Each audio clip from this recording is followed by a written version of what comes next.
गर्मी के दिनों में काफ़ी लोगों को बीमारी होती है जैसे कि दिनाए जो होता है जो जाँघों में, काँख में इन सब जगहों पे क्लोज़्ड एरिया है, वहाँ पे ज़्यादा फैलता है क्योंकि वहाँ पे पसीने ज़्यादा होते हैं। पसीने हो गए, टाइट कपड़ा आप पहने होगे तो वहाँ पे ज़्यादा पसीना एक्युमुलेट होता है, तो वहाँ पे फफूंदी पैदा होने के चांसेस होते हैं। यहाँ पे पटना में है 90 फीट पिलर नंबर 19 के सामने मलाई पकड़ी, तो यहाँ पे क्या है, यहाँ पे मैक्सिमम मेन फैसिलिटी सेंटर बाल समस्या जैसे ही हमारा एज 14 साल होता है, 12-13 साल होता है, तो हमारे बाल देखते होंगे हमारे साइड से ऊपर जाने लगता है। ये इसलिए होता है क्योंकि हमारे हार्मोन्स के रिसेप्टर होते हैं, जिसके कोई कारण ये रिसेप्टर बस फ्रंटोटेम्पोरल से लेके वर्टेक्स रीजन पे। तो हम लोग के पास मैंने सेंटर बनाया है क्योंकि मैं दिल्ली से मैंने एमबीबीएस किया, फिर वहीं से मैंने एमडी मैं लखनऊ से किया, बट फिर से स्टारशिप मैंने दिल्ली से किया और फिर वहीं पे मैंने अपने सीनियर कुछ डॉक्टर हैं, उनके अंडर में रह के काम किया 1-2।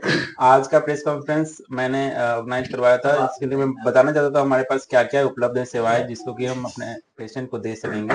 क्योंकि मेरा 1 साल से मेरा छपरा में क्लिनिक चल रहा था, नर्सिंग डर्मा क्लिनिक के ही नाम से।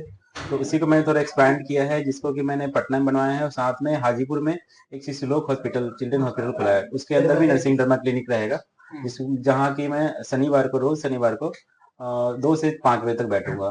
और एक यहाँ पे पटना में है 90 फीट पिलर नंबर 19 के सामने मलाई पकड़ी, तो यहाँ पे क्या है, यहाँ पे मैक्सिमम मेन फैसिलिटी सेंटर है। यहाँ पे मेन ब्रांच हो गया नर्सिंग डर्मा क्लिनिक का, जहाँ पे हर प्रकार के स्किन से संबंधित सारे प्रकार का इलाज होगा। और इसमें ये भी होगा कि यहाँ पे हर प्रकार का लेजर भी उपलब्ध है और कुछ दिनों में हम यहाँ पे हेयर ट्रांसप्लांट भी स्टार्ट कर देंगे। अच्छा, अभी फिलहाल में जो गर्मी का मौसम है और गर्मी के मौसम में अभी कौन सी वो बीमारी है जो ज्यादा अभी बिल्कुल। लोग कहते गर्मी के करते हैं? दिनों में काफ़ी लोगों को बीमारी होती है जैसे कि दिनाए जो होता है जो जाँघों में, काँख में इन सब जगहों पे क्लोज़्ड एरिया है, वहाँ पे ज़्यादा फैलता है क्योंकि वहाँ पे पसीने ज़्यादा होते हैं। पसीने हो गए, टाइट कपड़ा आप पहने होगे तो वहाँ पे ज़्यादा पसीना एक्युमुलेट होता है, तो वहाँ पे फफूंदी पैदा होने के चांसेस होता है जिसे कि टीनिया इन्फेक्शन बोलते हैं, जिसको फंगल इन्फेक्शन हो जाता है पेशेंट्स को। इसमें कि मेनली जल्दी-जल्दी ट्रीटमेंट करना चाहिए, नहीं तो मेनली आजकल क्या है सोशल मीडिया के माध्यम से लोग या फिर दवाई की दुकान पे जाके ज़्यादातर लोग क्या करते हैं, एक ट्यूब ले लेते हैं, जो कि जिसके कारण ये सारी बीमारी काफ़ी चेंज हो जाती है और फिर हमें उसको ट्रीट करने में फिर दिक्कत आती है। तो ऐसा कभी कोई ना करें, बेहतर से कहीं भी जाके आप किसी भी स्किन के डॉक्टर से जाके मिलें और उनसे दवाई लें। बहुत सारे अस्पताल है पटना में, आपके पास क्या कुछ खास देखने को मिलेगा? हम लोग के पास मैंने सेंटर बनाया है क्योंकि मैं दिल्ली से मैंने एमबीबीएस किया, फिर वहीं से मैंने एमडी मैं लखनऊ से किया, बट फिर से स्टारशिप मैंने दिल्ली से किया और फिर वहीं पे मैंने अपने सीनियर कुछ डॉक्टर हैं, उनके अंडर में रह के काम किया 1-2 महीने, फिर उनके अंडर में काम किया। काफ़ी एम्स के काफ़ी सीनियर प्रोफेसर हैं वो लोग थे, तो उनके अंडर काम किया तो वहाँ से मैंने देखा, वहाँ का जो भी इक्विपमेंट देखा, वहाँ का जो भी फैसिलिटी दे सेंटर देखा कि जहाँ पे सारी सुविधाएँ एक जगह उपलब्ध हो जाती हैं। इसलिए मैंने उसी टाइप का सेंटर बनाया है यहाँ पे हर टाइप का स्किन के नॉर्मल इलाज तो होगा ही, साथ में आपको लेजर हर प्रकार का उपलब्ध है, लाइक लेजर हेयर रिमूवल है।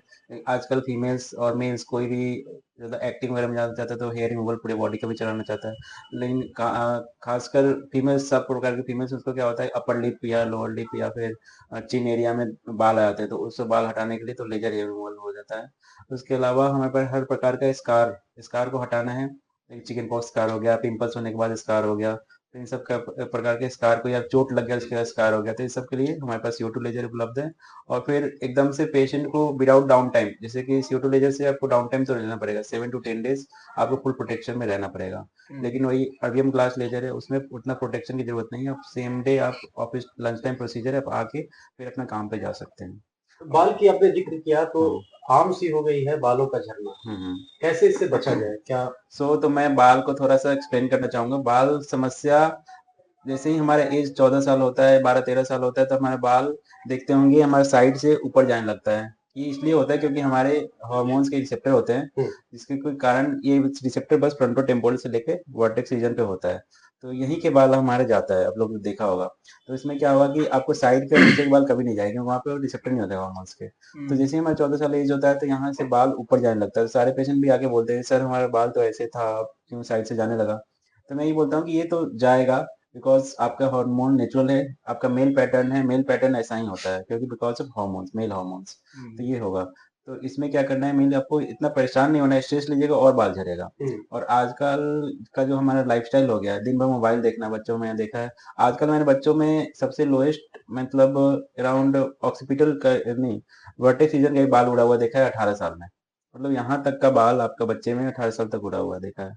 ऐसे 3-4 बच्चे देखे हैं मैंने अभी तक अपने 2 साल के पटना के प्रैक्टिस में। तो ये मैंने देखा है।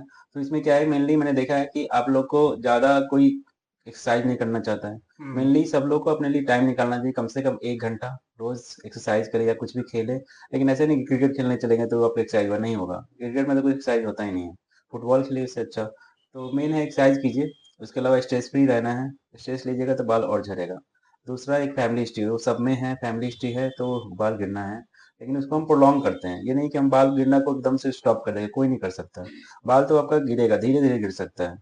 खान पान से भी कनेक्शन है क्या? बिल्कुल, खान-पान से कनेक्शन है। यदि आप ज़्यादातर आजकल क्या है, लोग हर कोई वीकेंड में या फिर रोज़ शाम के टाइम जाके बाहर में कुछ खा रहे हैं।